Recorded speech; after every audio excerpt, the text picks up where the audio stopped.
갈라디아서 6장 14절 우리 한 절 말씀을 다 함께 공독하십니다. 그런데 내게는 우리 주 예수 그리스도의 십자가 밖에는 자랑할 것이 아무것도 없습니다. 그리스도로 말미암아 내 쪽에서 보면 세상이 죽었고 세상 쪽에서 보면 내가 죽었습니다. 아멘. 할렐루야. 우리 하나님의 위대하신 것을 찬양합니다. 우리 옆에 계신 성도님 축복합시다. 하나님께서 성도님을 사랑하십니다. 하나님 성도님 사랑하십니다. 여러분, 우리가 인생을 살고 있습니다. 오늘 이렇게 처음 저에게 오신 우리 너희들께서 감사합니다.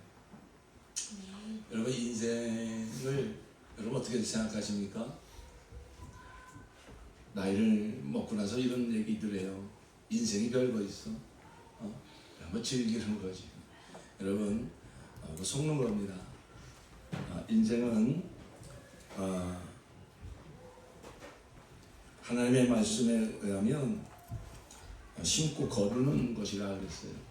그래서 오늘 우리가 갈라디아서 6장 14절 말씀을 읽었는데 그 앞에 7절에 보면 자기를 속이지 마십시오. 하나님은 조롱을 받으실 분이 아니십니다. 사람은 무엇을 심든지 심은 대로 거둘 것입니다. 그 히브리서 9장 21절에도 한 번 죽는 것은 사람에게 정해지지만 그 후에는 반드시 심판이 있으리라 그랬습니다.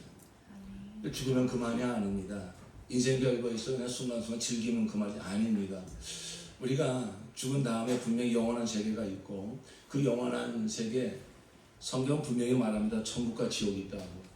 또 천국에서 영광의 차이가 있다고. 그러니까 우리가 이 영원한 세계를 어떻게 살 것이냐 하는 것은 어디서 결정이 되느냐면은 우리가 살고 있는 인생 가운데 결정이 된다는 것입니다. 그러니까 인생은 심고 우리가 100년 안쪽 인생을 사는데 여기서 우리가 무엇을 심었느냐 이것을 반드시 우리 영혼이 거두게 되고 그 열매를 영원히 우리가 누리게 된다고 성경은 말씀하고 있어요.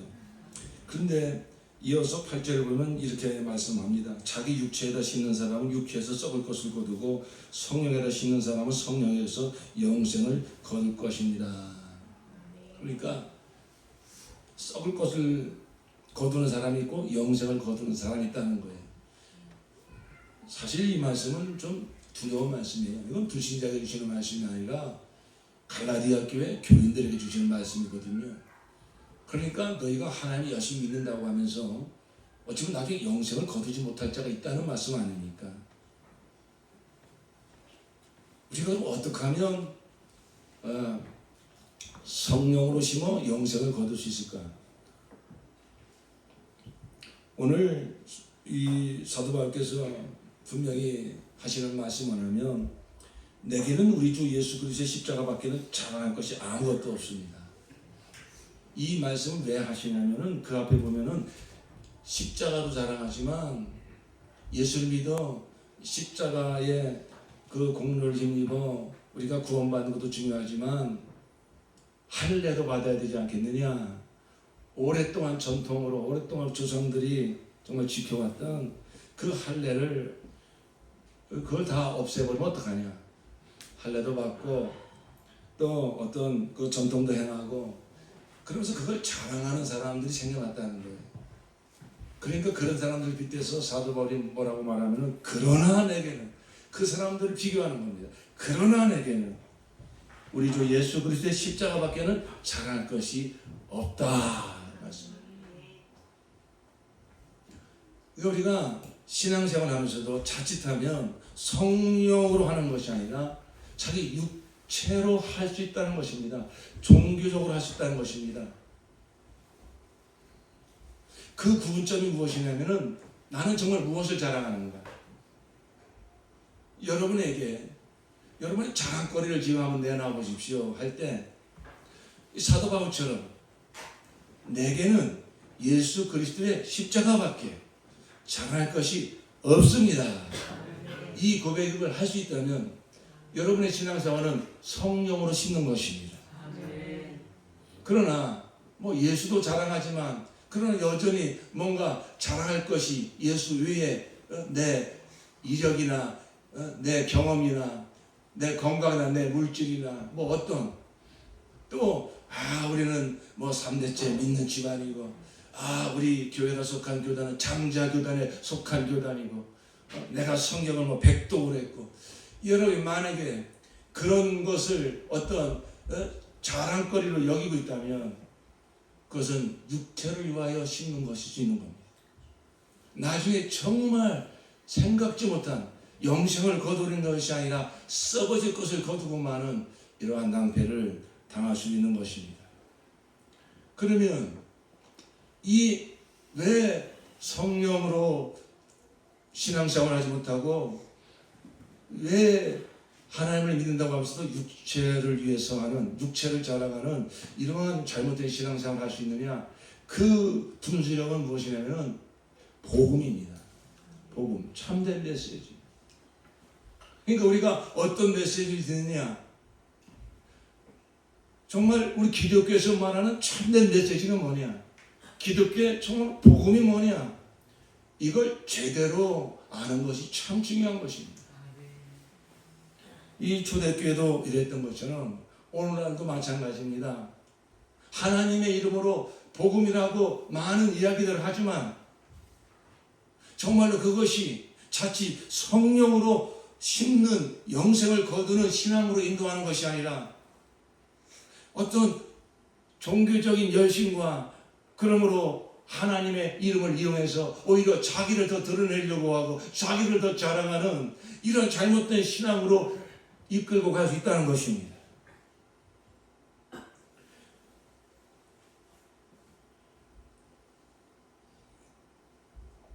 여러분, 기독교 복음의 핵심이 무엇입니까?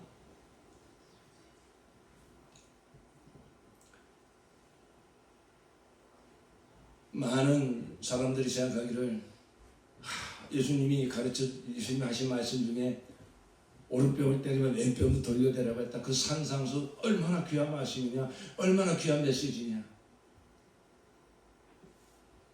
만약에 기독교 복음의 핵심이 예수님의 산상수훈이라면 사도 바울은 뭐라고 말했을까요? 나는 예수님의 산상수훈 외에는 결코 잘할 것이 없다 이렇게 말씀하지 않았겠습니까? 여러분, 예수님의 산상수훈의 말씀은 제가 폄하하려는 것이 아닙니다. 결국은 우리가 그런 열매를 맺어야 됩니다. 그러나 예수님의 산상수훈이 기독교 복음의 핵심은 아닙니다. 만약에 그렇게 내가 너를 사랑하죠, 너도 서로 사랑하라, 가장 위대한 계명이죠. 땅끝까지 이르러 영혼권의 제자 삼으라, 가장 위대한 명령이죠.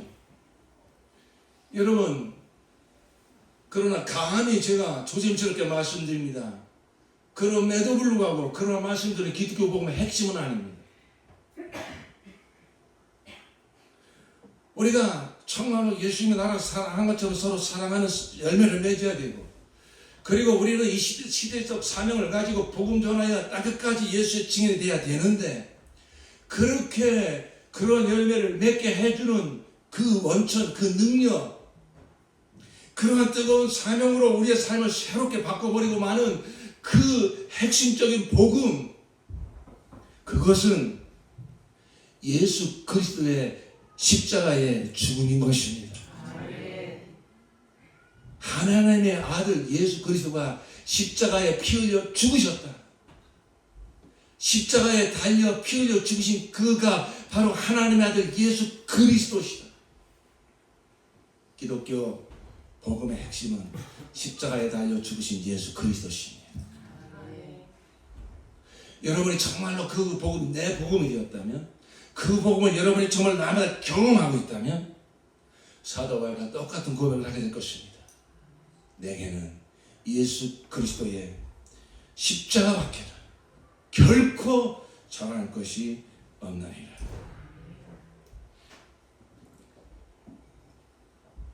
이와 같이 십자가 복음이 기독교 복음의 핵심이구나, 그걸 성령으로 깨닫고 그것이 내 복음이 되어진 자는 성령으로 심는 신앙생활을 하게 되는 것입니다.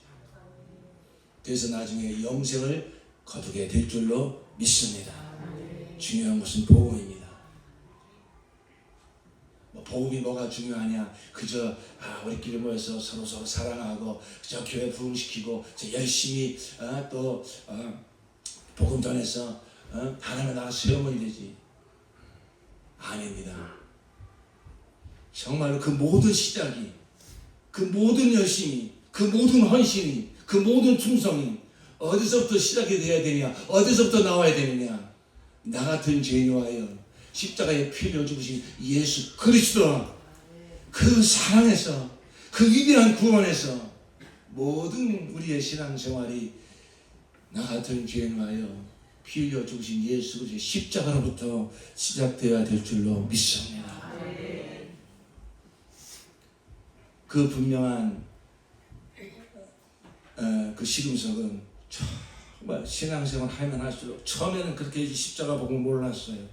그러나 점점 더 내가 하나님을 알수록, 점점 더 예수를 알수록, 점점 더 복음을 알수록 성령으로 말미암아 이 모든 하나님의 역사가 다 예수 그리고 십자가로 모아지고 있구나, 그것을 깨닫게 된 자는, 그 십자가를 정말로 실제로 날마다 경험하게 된 자는, 정말로 그런 생활을, 그런 신앙생활을 하고 있느냐 못하느냐의 그 시금석은 다른 기준이 없습니다. 바로 이 말씀입니다. 그러나 내게는 예수 그리스도의 십자가밖에 자랑할 것이 없습니다. 이 고백을 할 수 있느냐 하는 것이죠. 여러분, 이 성경이 66권으로 된 이 위대한 성경이 많은 인물들을 이야기하고 많은 사건들을 이야기하고 있습니다만은 결국은 한 분을 향하여 모든 성경은 다 집중되어 있습니다. 그가 누구십니까? 하나님의 아들 예수 그리스도. 우리가 지금 구약 성경을 읽어가고 있는데 구약의 모든 인물들도, 다윗도, 모세도, 아브라함도, 또 이스라엘의 역사도, 그 성전에서 매일 흘리는 피의 제사도 다 누구를 예표하고 있습니까? 누구를 바라보고 있습니까? 예수 아닙니까? 예수님이 직접 구약 성경을 증거하셨잖아요. 요한복음 5장 39절에 너희가 이 성경에서 영생을 얻는 줄 알고 성경을 상고하거니와 이 성경은 곧 내게 대하여 말하는 것이니라. 성경은 곧 예수 이야기입니다. 구약은 그 오실 예수에 대한 이야기요, 신약은 오신 예수와 다시 오실 예수의 이야기인 것입니다. 그러니까 기독교 복음의 핵심은 예수구나, 예수. 그러면 예수께서 오셔서 그 예수의 그 하나님이신 그분이 사람으로 오신 그 예수의 생애의 핵심은 무엇일까? 그것은 바로 십자가입니다. 그는 죽은 나사로도 살리셨고 귀신도 쫓아내셨고 오병이에 이적도 행하셨습니다마는, 그러나 예수님이 사람으로 오신 궁극적인 목적은, 인자가 온 것은 섬김을 받으려 함이 아니라 오히려 섬기려 많은 사람을 위한 대성물로 나를 내어들어 왔노라 말씀하셨습니다. 그러므로 예수님은 그 33년만 사시면서 늘 바라보는 목표점이 있었습니다. 내가 받을 침례가 있으니 그것이 내게 이루어질 때 내 답답함이 어떠하겠느냐. 바로 기독교 복음의 핵심은 예수요, 그 예수의 핵심은 십자가입니다.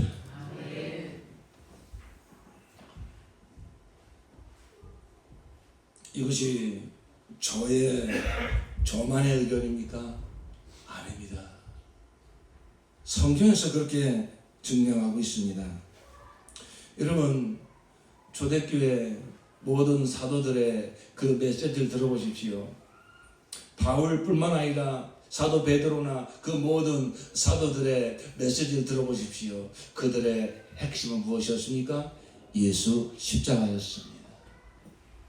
그들은 자기의 생각을 전하는 것이 아닙니다. 바로 그 예수님으로부터 들은 말씀과 그리고 성령으로 깨닫게 된 그 말씀을 그들은 나가서 전하게 된 것입니다. 그 모든 복음의 핵심에 예수의 십자가가 있습니다.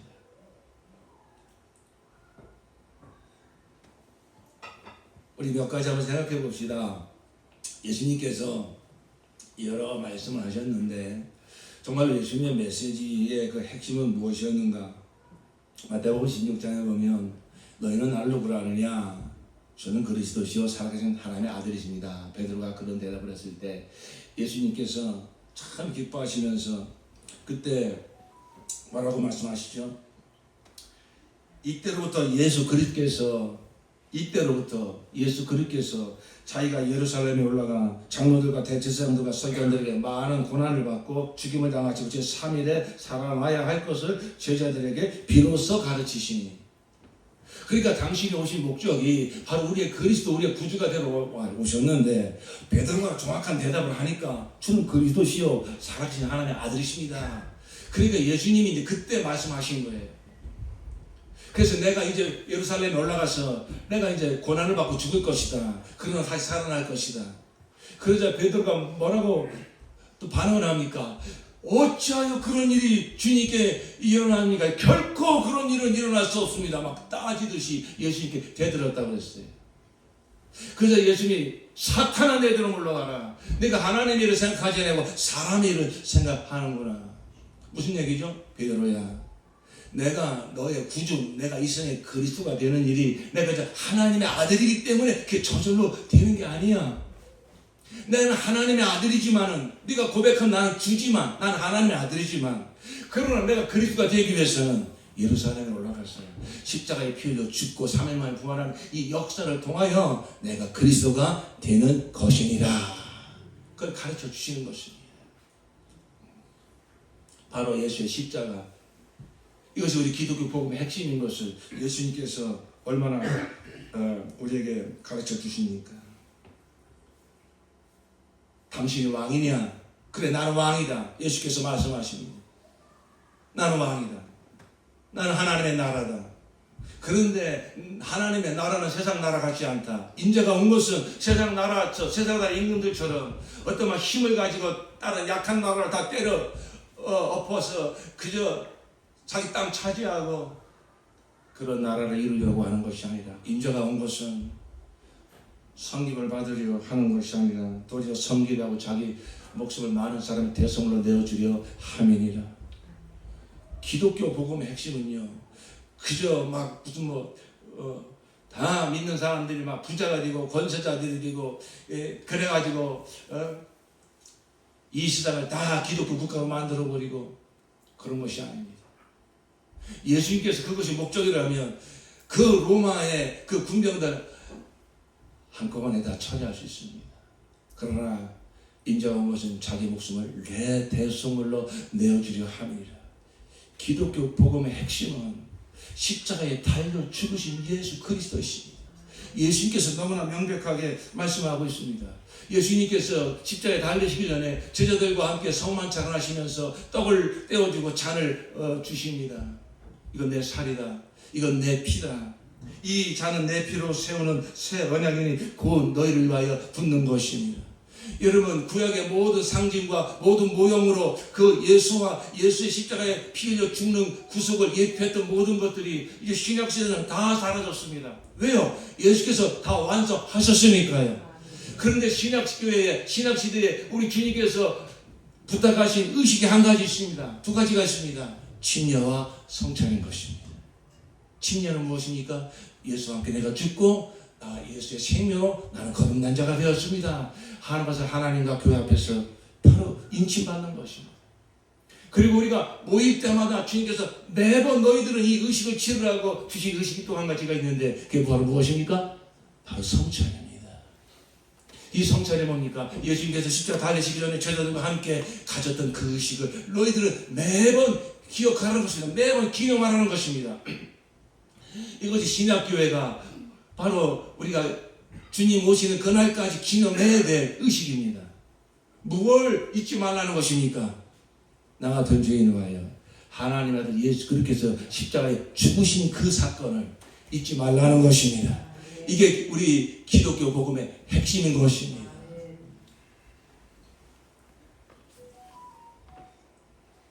여러분, 우리가 복음서를 읽어보면 거의 3분의 1이 예수님이 십자가에 죽으시기 그 며칠간의 사건을 기록하고 있습니다. 왜 그렇죠? 이게 핵심이니까요. 이게 중추적인 핵심이니까 그 부분을 얼마나 자세하게 기록하고 있는지 모릅니다. 자, 그렇다면 예수님의 십자가의 죽으심이 기독교 복음의 핵심이라면 이 복음을 위탁받아서 이 복음을 위임받아서 유대인의 사도로 이방인의 사도로 나간 베드로와 사도 바울과 많은 12 그 사도들 그 길을 이어서 계속 이 복음을 전하는 진정한 예수의 제자들을 무엇을 전하겠습니까? 당연히 예수 그리스도의 십자가 이걸 전했겠죠. 과연 그렇습니까? 그렇습니다. 여러분 사도행전을 보십시오. 로마서를 보십시오. 바울서신을 보십시오. 그 모든 복음의 핵심에 그들이 각하시고 전하는 그 말씀의 핵심이 무엇일까요? 사도행전 17장에 보면 데살로니가 교회에 가서 사도 바울이 자기의 교리대로 저희로 들어가서 새 안식일에 성경을 가지고 강론함의 뜻을 풀어 무엇을 말한가? 그리스도가 해를 받고 죽은 자 가운데서 다시 살아나야 할 것을 증명하고 이르되 내가 너에게 전하는 이 예수가 곧 그리스도라. 자, 너희들 소문 들었지 않느냐? 저 골고다 언덕에서 십자가에 그 처참하게 죽은 그가 누군지 아느냐? 바로 그가 그리스도라. 그리스도는 어떻게 우리의 구주가 되느냐? 저렇게 죽고 십자가의 고난을 받아 죽고 살아나야 할 것이 이미 성경에 기록되었는데 그 일이 어디서 일어났느냐? 저 고글 언덕에서 바로 그 예수에서 그 일이 일어난 것입니다. 사도 바울을 통해서 하나님께서는 복음을 정리하겠습니다. 예수가 누구며 예수의 십자가의 그 죽으심이 어떻게 우리의 구원이 되는가 하는 것을 하나님은 특별히 사도 바울로 하여금 다 정리하여 쓰게 했습니다. 대표적인 성경이 바로 로마서입니다. 로마서 3장에 이렇게 말씀합니다. 모든 사람이 죄를 범하였음에 하나님의 영광에 이르지 못하더니 그리스도 예수 안에 있는 구속으로 말미암아 하나님의 은혜로 값없이 의롭다 하심을 얻은 자가 되었느니라. 이 예수를 하나님이 그의 피로 인하여 믿음으로 말미암는 화목제물로 세우셨으니 복음을 설명할 때 그 핵심이 뭐냐면 십자가에 달려 피 흘려 죽으시는 예수 그리스도, 바로 이것이 복음이라. 성경은 너무나 명백하게 말씀하고 있습니다. 그래서 고린도전서 1장과 2장에 보면 사도 바울이 뭐라고 말합니까? 유대인은 표적을 구하고 헬라인은 지혜를 찾으나 우리는 십자가에 못 박힌 그리스도를 전하니 유대인에게는 거리끼는 것이요 이방인에게는 미련한 것이로되 구원을 얻은 우리에게는 하나님의 지혜요 하나님의 능력이니라. 고린도서 2장에 내가 너희 중에서 예수 그리스도와 그의 십자가 외에는 결코 십자가에 못 박히신 것 외에는 아무것도 알지 아니하기로 작정하였느니라. 이제 내가 진리를 알았어요. 하나님의 구원을 알았어요. 그 예수의 십자가에서 하나님의 구원이 다 이루어진 걸 알았어요. 이것을 여기에 무엇을 가감하려고 하는 것은 다 배설물처럼 여기고 그건 다른 복음이요 다른 예수요 다른 영이요. 오직 하나님의 구원은 십자가에 달려 주신 예수 그리스도, 거기서 흘리신 그 피, 이것만이 하나님의 완전한 구원이 되는 것입니다. 성경의 마지막 요한계시록에도 마찬가지입니다.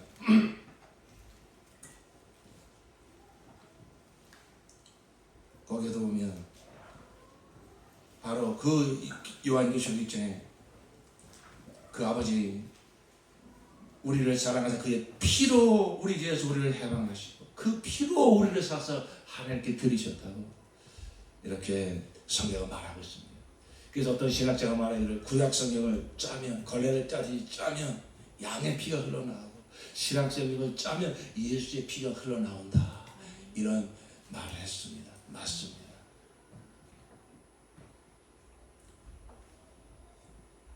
여러분 다시 한번 우리 심지에 새깁시다. 우리가 기독교인인데, 우리가 크리스천인데 도대체 이 기독교의 메시지의 핵심이 뭔가? 기독교의 그 생명 심장과 같은 복음의 핵심이 뭔가? 십자가에 달려 죽으신 예수 그리스도, 이것이 기독교 복음의 핵심입니다. 결코 여기서 흔들림이 없어야 됩니다. 이 중심이 흔들림이 없어야 됩니다. 모든 것은 다 여기서 시작이 되는 것입니다. 모든 것은 다 여기서 출발하게 되는 것입니다. 그러면 두 번째 생각하기를, 왜 우리가 예수 그리스도의 십자가를 이렇게 자랑할까요? 왜 예수의 십자가를 겪고 자랑할 것이 없을까요? 그래서 너무나 명확합니다. 우리의 구원이 바로 십자가에서 이루어졌기 때문인 것입니다.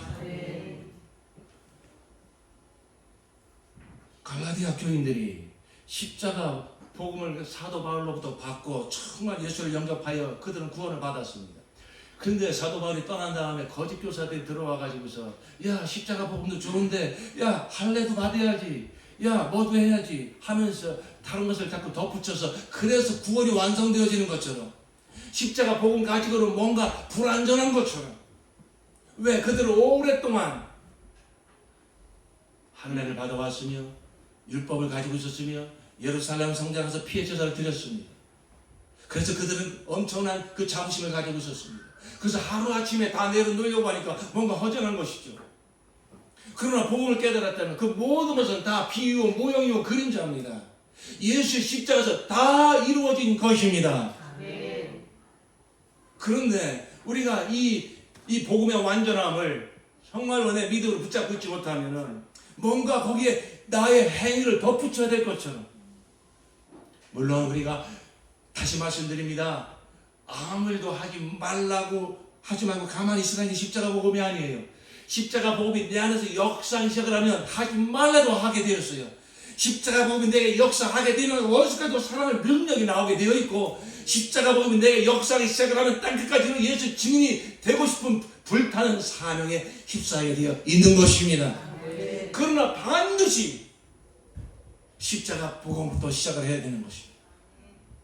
여기에 무엇을 덧붙여서 인간의 행위를 덧붙여서 종교의 어떤 열심을 덧붙여서 어떤 구원이 완성되어질 것처럼 그것이 바로 다른 복음입니다.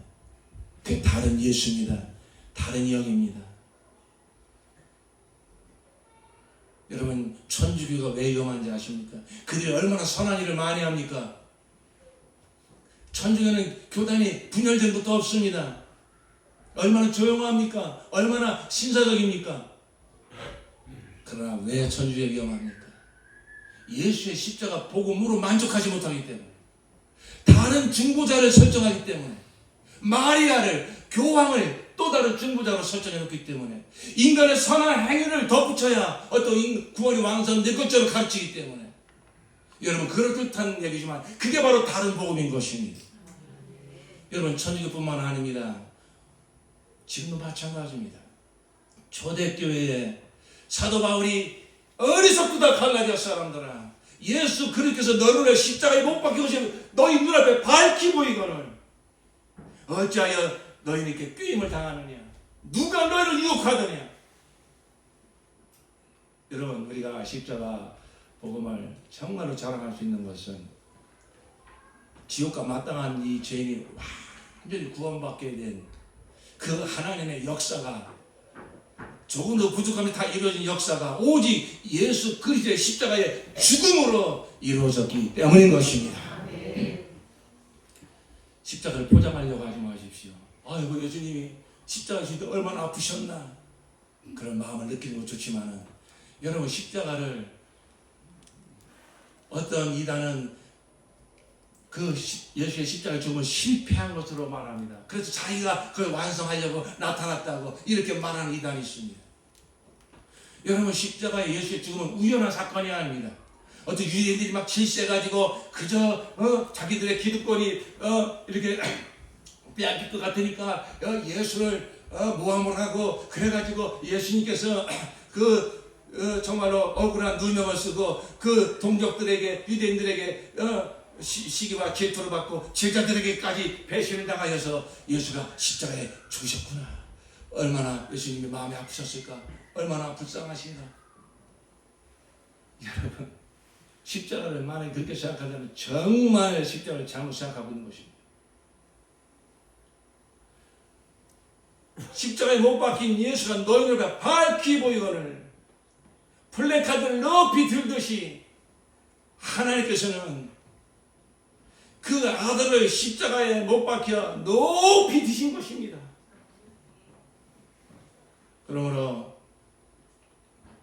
우리는 십자가를 생각할 때 절대 어떤 것을 철학적으로도 해석하려고 해서 안 되고, 도덕과 윤리적으로 해석하려고 해서 안 되고, 인간의 감정으로 어떤 그 십자가를 품으려고 해서도 안 되고, 성경에서 말하고 있는 그대로 그 거친 십자가, 그 험한 십자가, 하나님의 아들이시니까 그 처절하게 십자가에 못 박혀 죽인 그 십자가 사건을 액면 그대로 조금도 인간의 생각 가감하지 말고 그대로 받아들이시기를 예수 이름으로 축원합니다.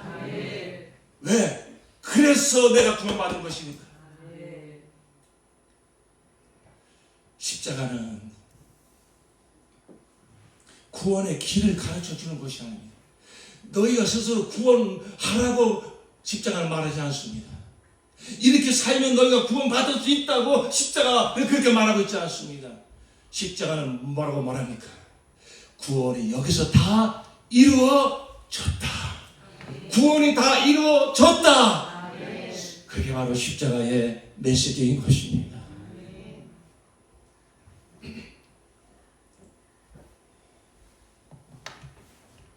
십자가의 복음이 희석되지 아니하고 액면 그대로 전파되어질 때 세상은 결코 환영한 적이 없습니다. 초대교회 시대도 지금도 마찬가지입니다. 십자가의 복음을 그대로 전하면 사람들은 다 고개를 돌립니다. 별로 흥미있어하지 않습니다. 어떤 자들은 돌로 돌을 던집니다.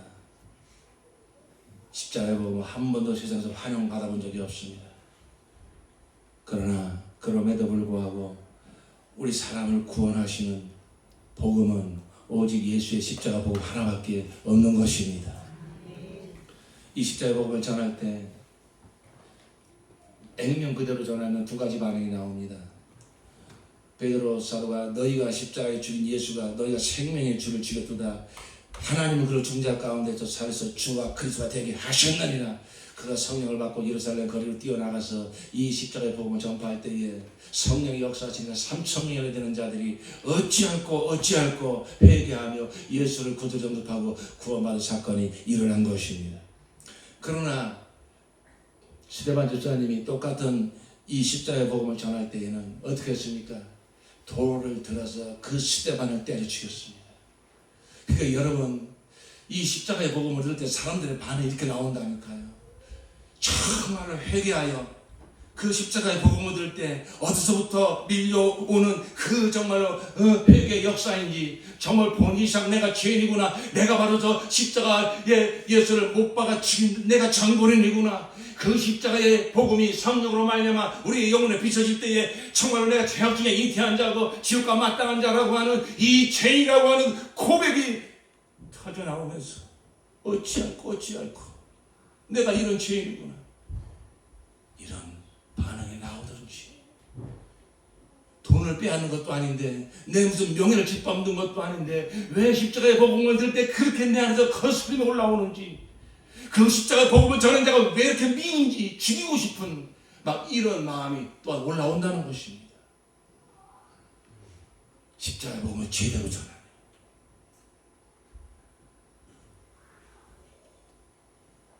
여러분, 그렇기 때문에 성령의 감동하심이 있어서 몇 주가 될지 모르지만 그동안 저의 설교가 늘 십자가의 복음에 근거한 말씀을 전했습니다만은 정말 다른 무엇도 가감하지 않은 그 핵심적인 십자가 복음을 몇 주간에 전하고자 합니다. 사랑하는 성도 여러분께서도 그동안도 많은 경험을 하셨겠지만 이번 기회에 성령으로 말미암아 십자가 복음을 정면으로 정말로 경험하시는 이러한 은혜가 있기를 예수 이름으로 축원합니다. 이것은 영생에 관련된 문제인 것입니다. 우리가 신앙생활을 하면서도 십자가 복음으로 무장하지 않으면 곁길로 나아가기가 참 쉽습니다.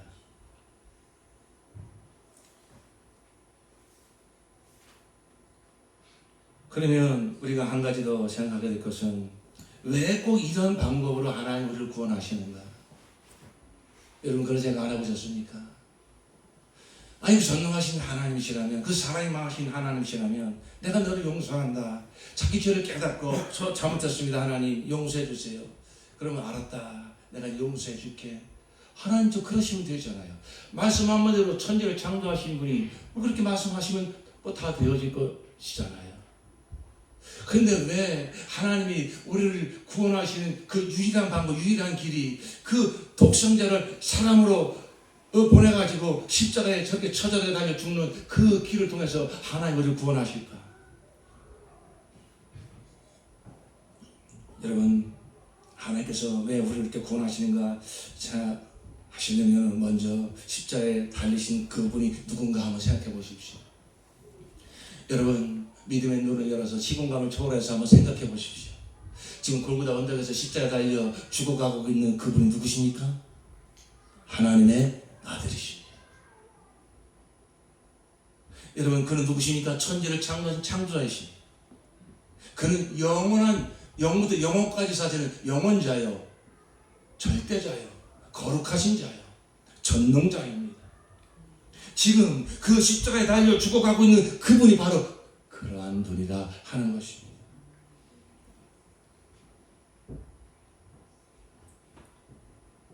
그는 성부, 성자, 성령, 삼위 하나님 중에 제2위가 되시는 성자 하나님이십니다.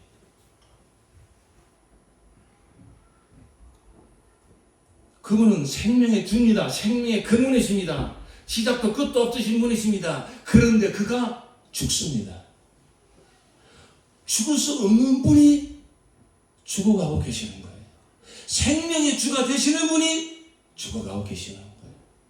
말씀 한마디로 천지를 창조하신 전능자가 아무런 힘도 없는 무력한 자처럼, 털 거 없는 자 앞에 끌려가는 어린 양처럼 아무 말도 못하시고 끌려가서 힘 한 번 쓰지 못하시고 죽어가고 계십니다. 이런 모순이 어디 있습니까? 이런 역설이 어디 있습니까? 액면 그대로 보자고요. 다른 거 가감하지 말고 십자가에 달려 살점이 다 찢어나고 물과 피를 다 쏟으면서 짐승처럼 죽어가고 계신 그분이 바로 누구냐고요? 하나님의 아들, 곧 하나님이십니다. 하나님의 아들로서 본질상 하나님이라는 것입니다. 십자가가 여러분 뭡니까? 하나님이 죽으시는 현장이에요. 하나님이 어떻게 죽습니까? 근데 바로 십자가가 그 사건이잖아요. 왜? 그러한 사건이 아니면, 그 하나님의 아들의 죽음이 아니면 하나님이 우리를 구원하시고자 하는 구원의 역사가 이루어질 수 없기 때문에. 무슨 얘기죠? 우리가 구원받기 위해서는 우리 죄를 담당하여 죽으시는 죄 없는 자의 죽음이 필요하다는 것입니다.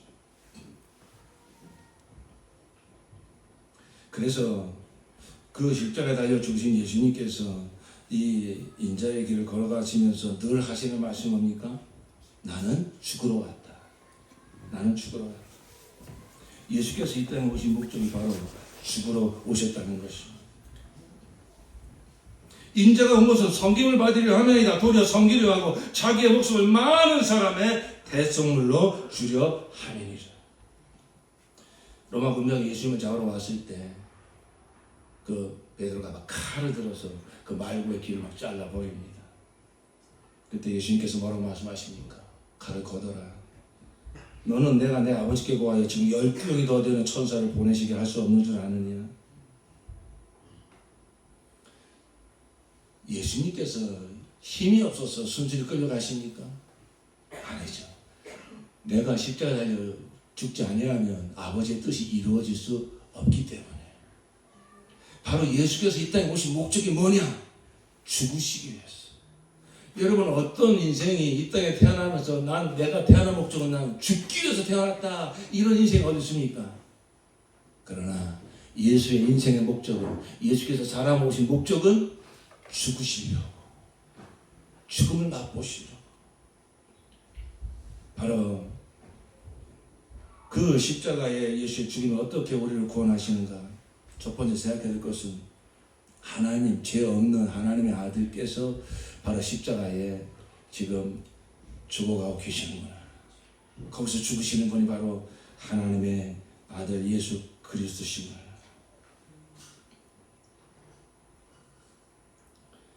하나님, 왜 그래서야만 됐습니까?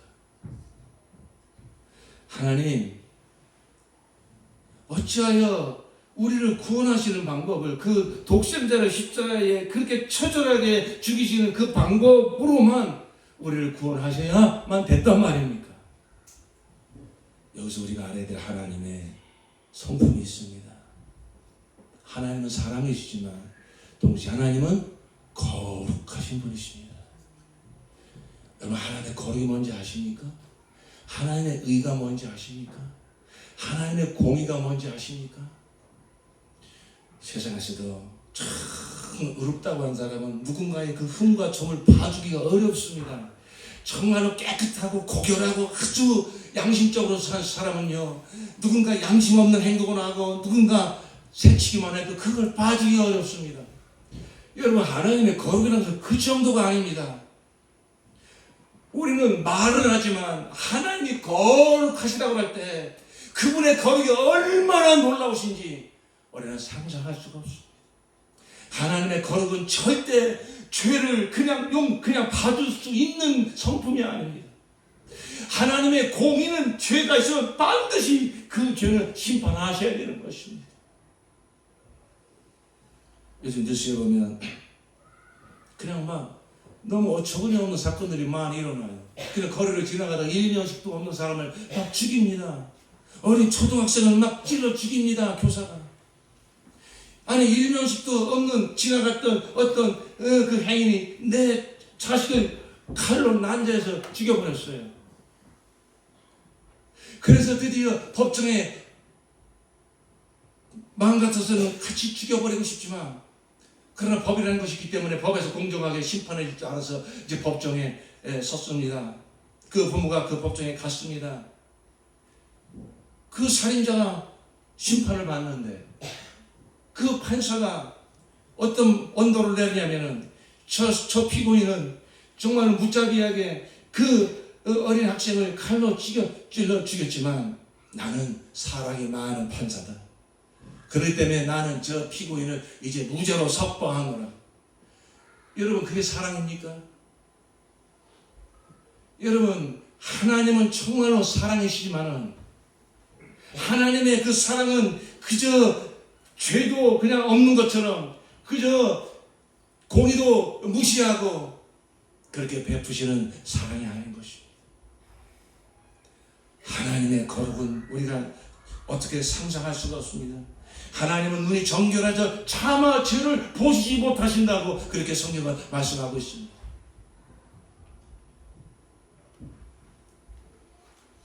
왜 죄 없는 하나님의 아들이 십자가에 저렇게 처절하게 죽으셔야 되는가?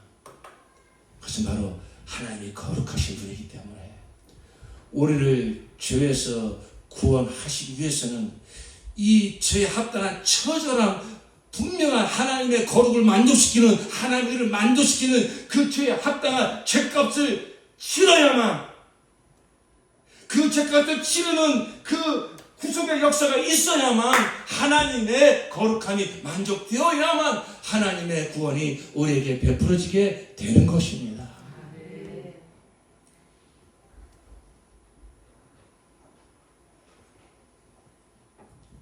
하나님이 정하신 죄값이 뭡니까? 사망입니다. 죄값은 사망이라고 그랬어요. 죽음입니다. 자, 이제 아이러니가 생겼습니다. 하나님은 거룩하신 분입니다. 죄를 반드시 심판해야 됩니다. 우리는 더러운 죄인입니다. 누가 만약에 자기의 윤리와 도덕을 자랑한다면 하나님 편에서 볼 때는 다 누덕이라고 그랬습니다. 겉으로 멀쩡하지 다 추악한 죄인입니다. 그러면 여러분, 이 거룩하신 하나님과 이 죄인이 어떻게 만날 수 있습니까? 어떻게 화목할 수 있습니까? 저를 향한 하나님의 심판이 그대로 다 집행되어지면서 그 죄인들이 거기서 구원받을 수 있는 길이 무엇이 있습니까? 그게 바로 예수 그리스도의 십자가인 것입니다.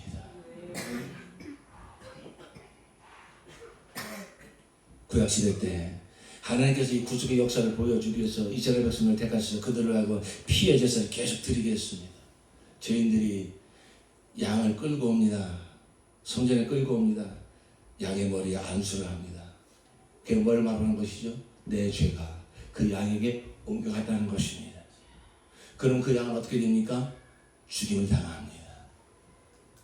그래서 그 죽음의 표, 그 피를 가지고 하나님께 제사를 드리면 하나님께서 그 제사를 받으시고 그들의 죄를 용서해 주시는 것입니다. 죄값은 사망입니다. 죄값을 치러서 반드시 죽음이 있어야 됩니다. 그래야 하나님의 의가 만족되어지는 것입니다. 하나님께서 계속 구약시대에 그것을 가르쳐 주신 것입니다. 드디어 하나님의 때가 되어서 우리 구주 예수 그리스도가 오셨습니다. 침례 요한의 그 예수를 보고 뭐라고 말합니까? 보라, 세상 죄를 지고 가는 하나님의 어린 양이로다. 예수는 하나님의 어린 양이십니다. 우리 한번 고백합시다. 예수는 하나님의 어린 양이시다. 시작. 예수는 하나님의 어린 양이시다. 무슨 얘기죠? 하나님께서 친히 죄물을 준비하셨다는 거예요. 누구로? 자기 아들로. 그래서 그 아들로 어떻게 하시겠다는 것입니까? 우리의 모든 죄를 다 담당하시겠다는 것입니다. 침례 요한에게 나가 예수께서 침례를 받습니다. 내가 어떻게 당신에게 침례를 줍니까? 아니라 이리하여 하나님의 의를 이루자. 그는 침례 요한에게 침례를 받습니다. 모든 인류의 죄가, 저와 여러분의 죄가 그 예수에게 전가되어지는 것입니다. 그리고 예수께서는 본격적인 침례, 바로 우리의 대성물이 되기 위한 그 십자가를 향하여 나아가게 되는 것입니다. 하나님이 죄를 하지도 못하신 자로 우리를 대신하여 죄를 삼으신 것은 우리로 하여금 저희 안에서 하나님의 의가 되게 하려 하심입니다. 여호와께서 우리 무리의 죄악을 그에게 담당시키셨도다. 여러분, 하나님께서 저와 여러분의 죄를 취하여서 자신의 아들의 머리에 두시고 그 아들을 치셨습니다. 그 아들을 심판하셨습니다. 우리가 받아야 될 죄값을, 영원한 지옥, 형벌과 고통과 하나님께부터 영원히 분리당하는 그 죄값을 그 아들에게 다 퍼부으신 것입니다. 하나님의 거룩한 진노가 우리는 상상할 수 없는, 이 세상에서 죄를 지었으면 죄값을 치러야 그게 의라고, 그게 공의라고, 저런 죄는 마땅히 죄값을 치러야 된다고. 세상의 거룩도 세상의 의도 그거 요구하거든. 저와 여러분이 지은 이 끔찍한 죄, 형제를 미워하기만 했어도 그 살인죄라고 정죄하는 하나님의 법으로 우리를 하나님 심판하실 때 우리는 도대체 몇 명이나 살인한 것일까요? 우리는 몇 명이나 간음을 한 것일까요? 그게 하나님의 거룩한 법이라고요. 그 죄에 대하여 하나님은 하나님의 의가 만족되어지는, 하나님의 거룩함이 온전히 만족되어지는 심판을 하셔야 되는 것입니다. 죄값을 치르게 하셔야 되는 것입니다. 그래야 하나님의 거룩과 의가 만족되어지는 것입니다. 여호와께서는 우리 무리의 죄악을 그에게 담당시키셨다. 하나님의 어린 양, 하나님이 나 같은 죄를 위해서 친히 죄물을 준비하시는데, 구약시대는 그 어린 양, 어린 염소를, 내 죄를 대신하여 죽어가는 그 어린 양을 봐도, 그 어린 염소를 봐도 마음이 짠하고, 저 양이 무슨 죄가 있었어? 내 죄 때문에 저렇게 죽어가냐 이것입니다. 여러분, 그러나 그것은 그림자였잖아요. 그것은 모형이잖아요.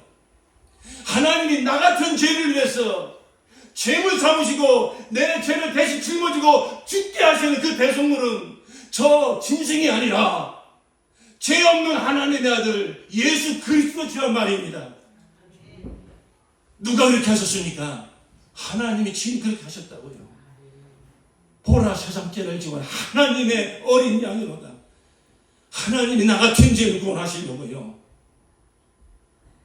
그 수천 년간 이스라엘 민족을 택하여 그 피해 제사를 준비하게 하시더니 바로 그 실상을 이루시는 구원의 역사를 이루실 때에 영원부터 영원까지 함께 사시는 그 아들을 사람으로 보내셔서 그에게 나의 죄를 전가시키시고 그리고 그로 말미암아 이 죄값을 치르는 구원의 역사를 이루실 때 어디서?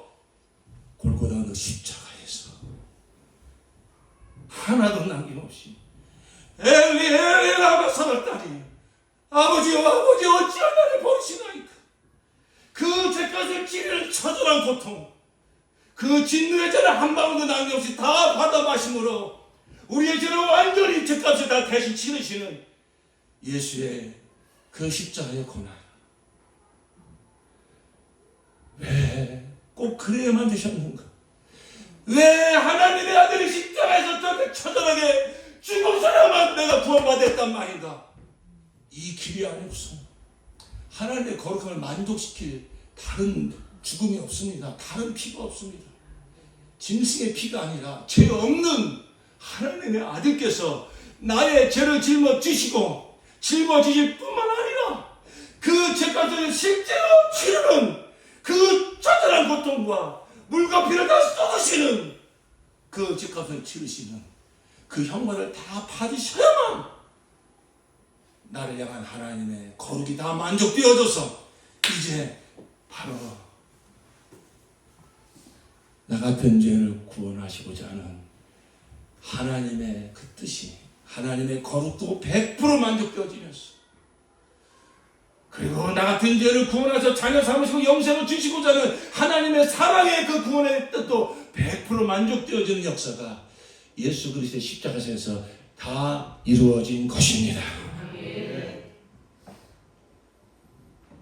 하나님의 세상을 이처럼 사랑하사 독생자를 주셨으니 하나님이 나 같은 자는 이처럼 사랑하사 독생자를 주셨으니 이는 저를 믿는 자마다 멸망치 않고 영생을 얻게 하려 함이니라. 이제 남은 것은 하나밖에 없습니다. 이것을 내가 믿겠느냐? 주 예수를 믿으라. 그냥 너와 내 집 구원을 얻느니라. 구원은 예수 그리스도의 십자가에서 다 이루어졌습니다. 다 이루어졌습니다. 이제는 이 죄사함을 얻게 하는 회개가 예루살렘으로 시작을 하여 모든 열방까지 이루어지는 역사가 시작된다고 예수님 말씀하시더니 실제로 예루살렘으로 시작된 이 구원의 역사가 전 세계를 한 바퀴 돌고 오늘도 우리는 이 복음을 듣고 있습니다. 사랑하는 성도 여러분, 예수 그리스도의 십자가 앞으로 나아가십시오. 거기서 하나님의 구원을 보십시오. 지옥과 마땅한 이 죄를 위하여 내 모든 죄를 다 짊어지시고 십자가의 물과 피를 다 쏟으시면서 다 이루었다. 아버지의 뜻을 다 이루신 하나님의 구원 예수 그리스도의 십자가의 복음을 여러분의 생명으로 능력으로 영광으로 뜨거운 사랑으로 다시 한번 깊이 경험하는 시간 되어주시기를 예수 이름으로 축원합니다. 기도합시다.